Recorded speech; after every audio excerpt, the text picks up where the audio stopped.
There were a couple things that just didn't sit right with me on this inspection. When I talked to the buyer about it, lo and behold, the answer to the puzzle was online. Hi everybody, it's Deb with Debs RV Services and welcome to today's video. First and foremost, let's go ahead and announce the winner of the contest I had. So in last week's video, I asked you to put the word celebrate in the comments so that you could win one of my DIY workbooks teaching you how to do your own inspection. So hundreds of you did, and I went ahead and used a third-party source so that I could go ahead and spin the wheel and find out the winner. So let's go ahead and check that out. Okay, I'm clicking to spin. Boop.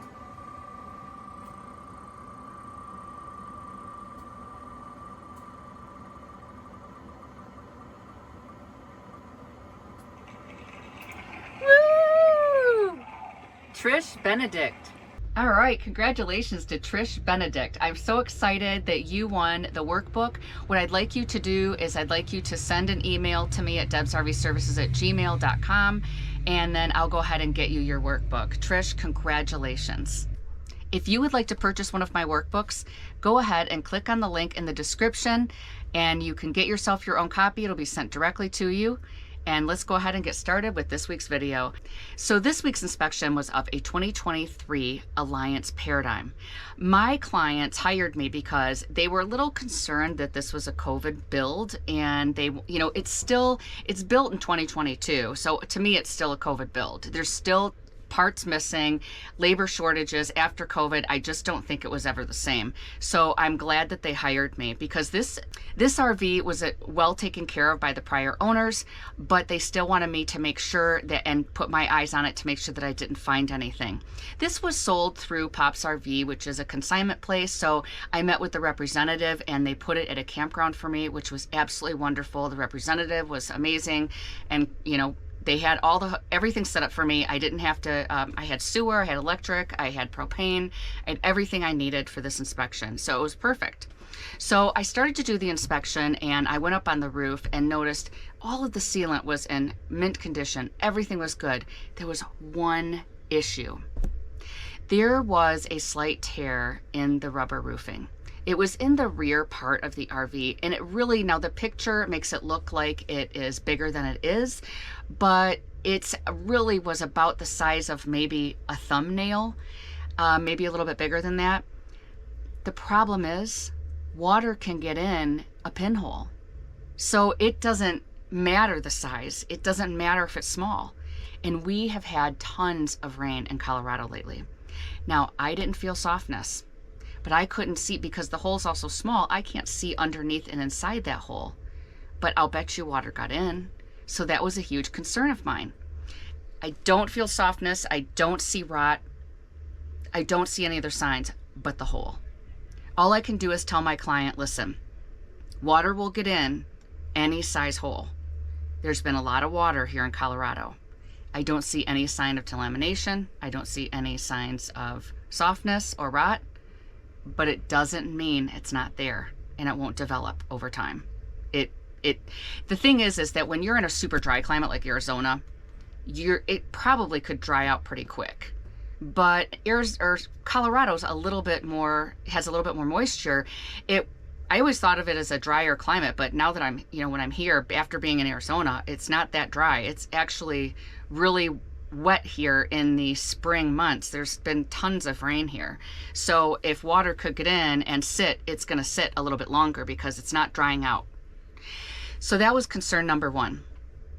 The second concern was when I went over to the slide, which is on the curb side or the door side, I was really concerned about the trim. Now, there's trim pieces that are at the slide where the slide meets the side of it down lower and where the floor is. And a lot of times what I do is I look on the floor of the slide and I look for signs of delamination, and I didn't see, or like puffiness, swelling, rot, anything like that. I didn't see it. But right at the corner, I could see where that trim piece was, that it was kind of swelling out. The trim piece was kind of pushed out and it wasn't sealed. So there was an opening there. I don't know if water got in there, but chances are it did. I mean, if the slide was out, it would have definitely made its way through. And I don't know how far it got underneath. I tried looking inside in the interior, looking underneath. I didn't see anything. So all I could do is talk to my client. And I told him, I said, listen, I'm sending you the report and it's showing you areas that need to be sealed up. My problem is that I just wanted to have a conversation with you and let you know that those two areas bother me.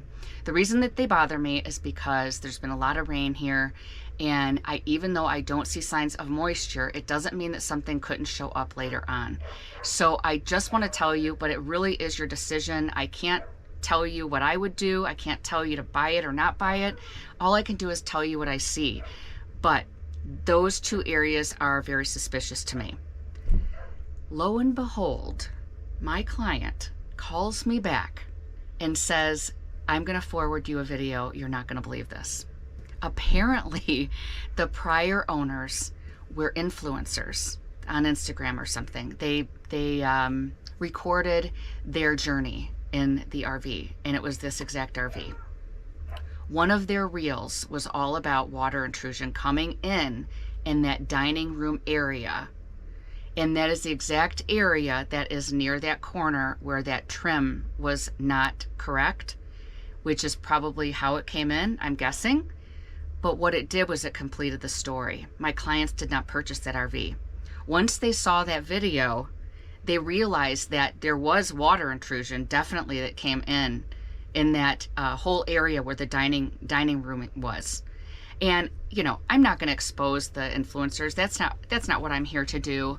I'm not blaming them that they couldn't help it that water came in. So why would I shame them online? That's not what I want my channel to be about.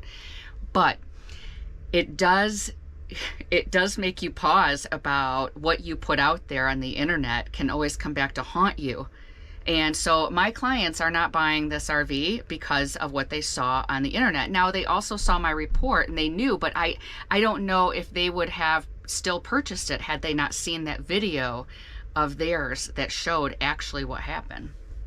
What would you have done in this situation? Would you have purchased this?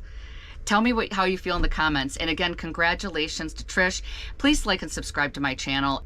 You can subscribe to my newsletter where you can also get information about me, what's going on monthly. I've had a huge influx of new subscribers on my newsletter, and I put out some really good content on there this month and sent it out. I hope all of you enjoyed it.